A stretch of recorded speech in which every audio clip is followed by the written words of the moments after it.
How can you hear me? Oh, you're here? I should have known about the background. I'll shut my door. They moved the, I don't know if Betty had told you, but they moved the Wi-Fi router thing closer so we had better coverage on Wi-Fi.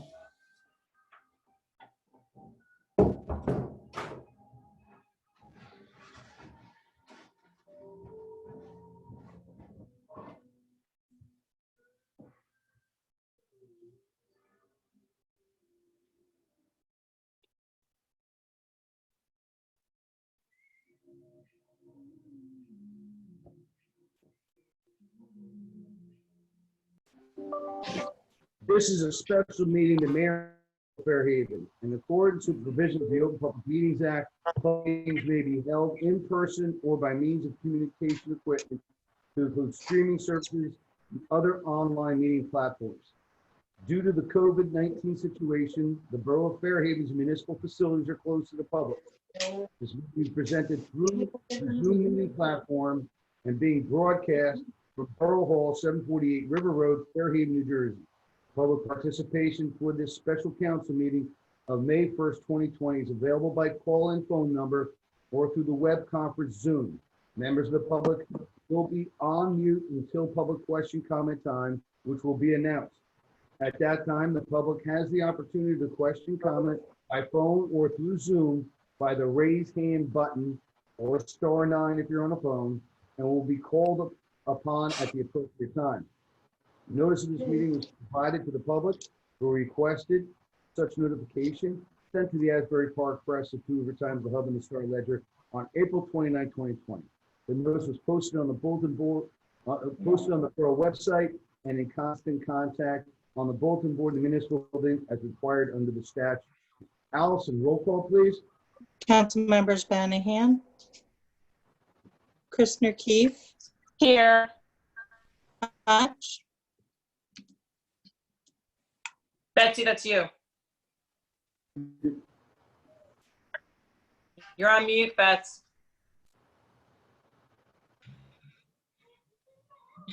Boy, she's yapping away. I don't know what we just lost Betsy. We lost okay, that. McHugh, Here. Rodriguez, He's just joining us. He just texted me. and Sorensen. Here, thank you. So due to technical difficulties, our quorum just evaporated. Betsy's back. No, we were a Okay. quorum with Can you Meg, hear I me? think.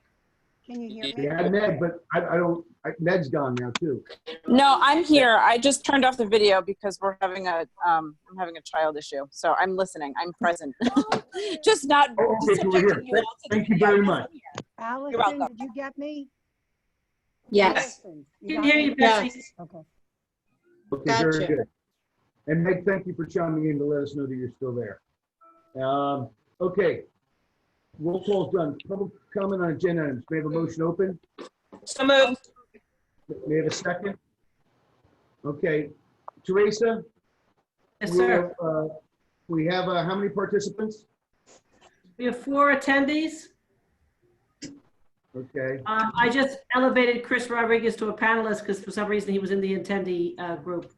If attendees would like to raise their hand, they can ask a question and I'll recognize them. I missed the first minute. Was it just the roll call that I missed? Yes. Okay. Could you hold on for a moment, please?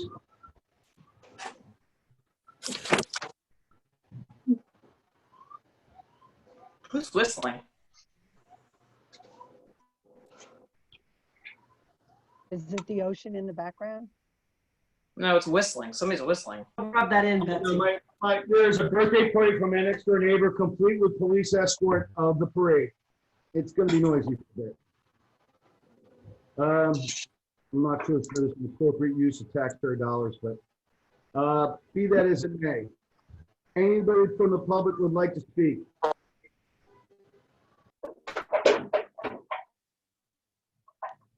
No, I'm showing no hands at this juncture, Mayor.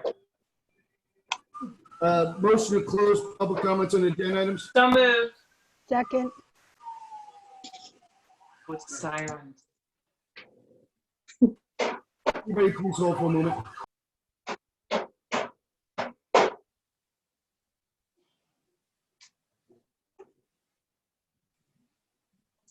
Can't make that up.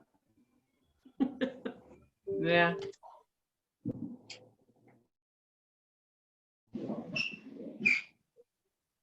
I apologize. All right.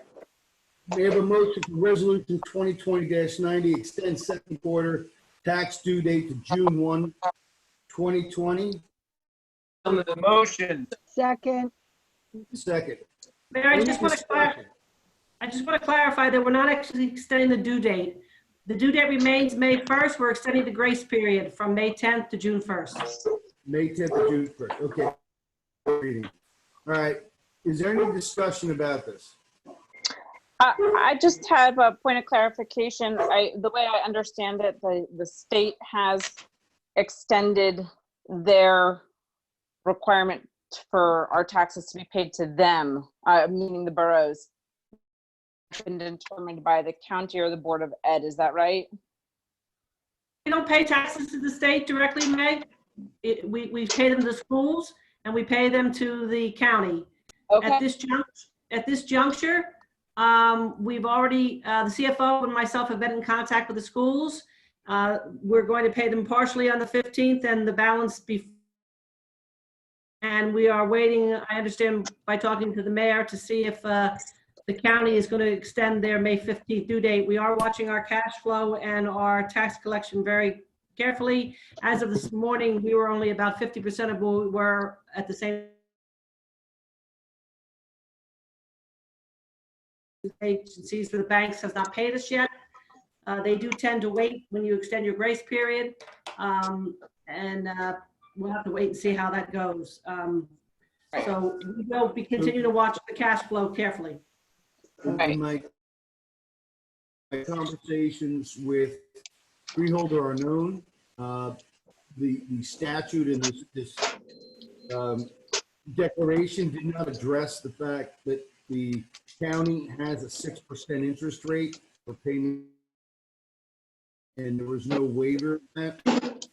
So they're bound. I spoke with Senator Scanlon. They are working on legislation to allow the grace period at the county level. The school boards actually, in the legislation, the school boards have no interest penalty. There's no recourse for them against us. So that's the pickle we are in. What this accomplishes, besides giving people a good feeling, I'm not really sure. But, you know, hopefully the PPP funds, unemployment, and other such online during the month of May, so people will have more funds to pay. Understood.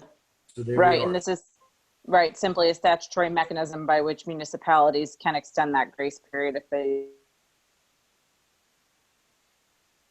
It's not even statutory. The governor did it by executive order. Executive order, I'm sorry. Whether or not he has the authority to do that, I'm sure some legislatures might disagree with, but we're not going to get in the middle of that. I think one of the reasons that we need to consider this is that I think the way it was presented by the governor's office and certainly by the media, I think many of our residents feel as if it was a done deal already. They did not realize that it required action at the local level. Without this resolution at the local level, we couldn't go ahead and extend the grace period. But so all things being equal, the mayor determined that it was best to put this resolution on an agenda in a special meeting so we would give the residents that relief and not run into situations where they'd be coming in after the 10th trying to pay and being charged interest and not understanding why. Understood. Thank you very much. can I ask a question? Yes. Okay, so the taxes were normally due May 1st and the grace period we have that standard is to May 10th. Is that correct? Yes, and the 10th is Sunday this year, so they would actually under the grace period. Okay, so the fact that we've extended that period to June 1st doesn't give our residents another 10 days to June 10th? Is the stop date? No, we're extending to pay by June 1st. Okay, So I they just will want to be make that charged. clear. or they will be charged interest back to May 1st. And we will make that clear when we send that information out to our residents. Okay. So if a taxpayer fails June 1 or May 1? May 1. May 1st, the actual due date. Yeah, that's the due date. Okay. Any other discussion on the matter? Is there any financial impact to Chris, you the, lost your face. oh. What? Am I just All we see is your talking? chin. Talking chin. How's We see this the, better?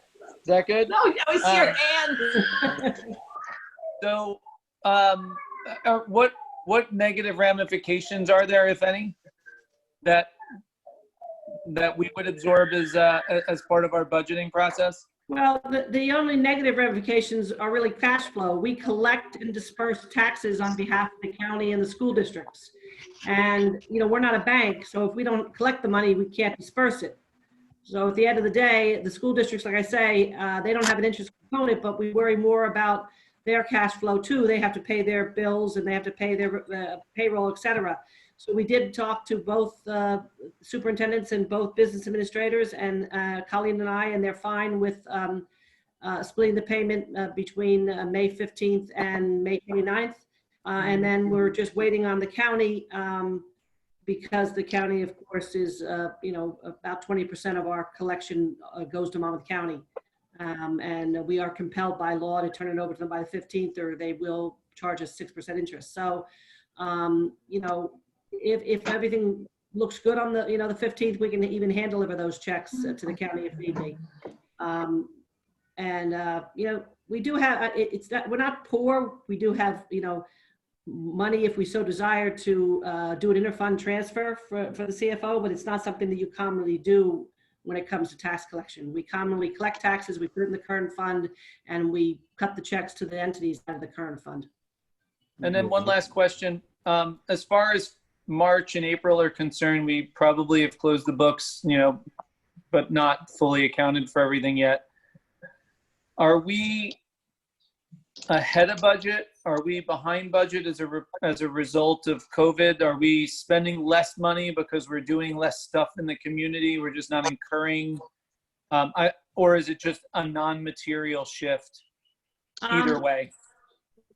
Chris, we don't, as far as, I can only talk about that as it relates to this resolution because this is what's on the agenda. But as far as the borough's ability to pay our bills based on tax collection, we're fine so far. Okay, good. That's it. That was my concern. So I didn't want to go outside of anything other than that. Okay. Any other questions? Let the record Not show for that Shanahan joined the meeting. Yeah, Teresa, I'm a little disappointed. I mean, these guys have always been bitter about the bad deal that they got on the high school, and it really comes through in Grimm's tone. If they know that we're getting essentially a mandate to extend our tax due date, they know that we don't have the money and that we'd have to dip into reserves to pay them. Why isn't Grimm postponing on his end too? Well, I can't speak to the books of the Rumson Fairhaven Regional High School, but I do know that ongoing cost, they are still paying their payroll, they are still paying their debt service, they are still paying their bills. And I'm sure he has it set up that he's relying on these payments from the borough to be part of, what goes into his current fund budget, and he pays out. So they were very cooperative. They understood. So everyone was comfortable with how we left it, and we have a good working relationship with them. So I don't want to make it seem as if they are making it difficult in the borough. They weren't. They're trying their best to work with us as we are with them. All right. And then the only other question I had was a fine point. In Colleen's note, she mentions debt service. Is that Just debt service. okay? All right. And they parse that out as a separate piece. And when they set up the payment schedule, Jim, for whatever reason, they parse that out as a separate piece. Okay. I don't know why, but that's always how it's been. Colleen would know more than I would, but that's always how it's been done. yeah, I can't see where it could be anything else. Thank you, Teresa. All righty. So concludes the discussion. Anybody else? Okay, Allison, roll call, please. Councilmembers Banahan, Yes. Kristner Keefe, Yes. Koch, Yes. McHugh, Yes. Rodriguez, Yes. Sorensen. Yes. Okay. Motion to open good of the borough. So moved. Okay, anybody from the borough, of our 5 attendees would like to say anything? Please use the raise your hand button.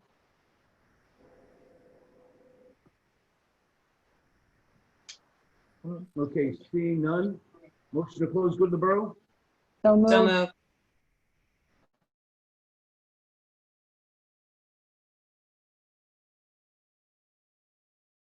Everybody be safe, be well. Thanks, Ben. Have a good weekend. You have a good weekend. Guys, thank you. Mike, call me.